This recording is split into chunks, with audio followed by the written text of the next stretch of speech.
నమస్కారం city news కి స్వాగతం।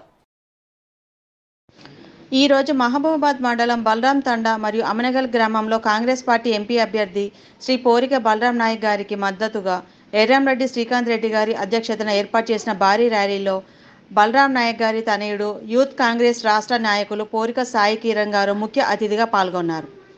ఈ సందర్భంగా బలరాం నాయక్ గారి సీరియల్ నెంబర్ 4 చేతి గుర్తుపై ఓటు వేసి అత్యధిక మెజార్టీతో ఇక్కడ బలరాం నాయక్ గారిని కేంద్రంలో రాహుల్ గాంధీ గారిని గెలిపించవలసిందిగా కోరారు। ఈ కార్యక్రమంలో గ్రామ సర్పంచ్ మీసాల వెంకన్న, కృష్ణమూర్తి, కేలోత్ వెంకన్న, వస్త్రం, దస్రు, కోటస్ విజేందర్, శ్రీకాంత్, నాగేష్ తదితరులు పాల్గొన్నారు। ప్రచారంలో భాగంగా ఆమన్గల్కి ఓట్లు అడగడానికి రావడం జరిగింది। ఇక్కడ శ్రీకాంత్ రెడ్డి గారి ఆధ్వర్యంలో, దినారెడ్డి వెంకటేశ్వర్లు గారి ఆధ్వర్యంలో ఇక్కడ వచ్చిన వందలాది కుటుంబాలను కలవడం జరిగింది। అందరూ ఆమన్గల్ మండలంలో అందరూ ప్రజలు కాంగ్రెస్ పార్టీకి ఓటేయడానికి సిద్ధంగా ఉన్నారు, ఆసక్తిగా ఉన్నారు।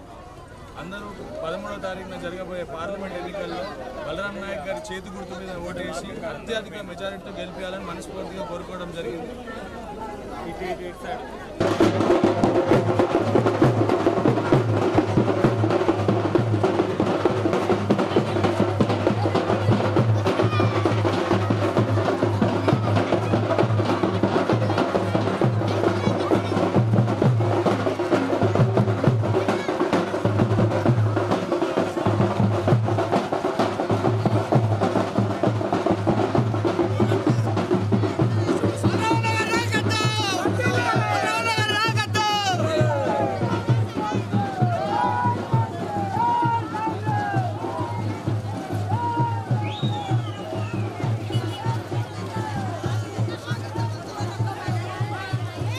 మరికొన్ని వార్తా విశేషాలతో మళ్ళీ కలుద్దాం। అంతవరకు సెలవు, నమస్కారం।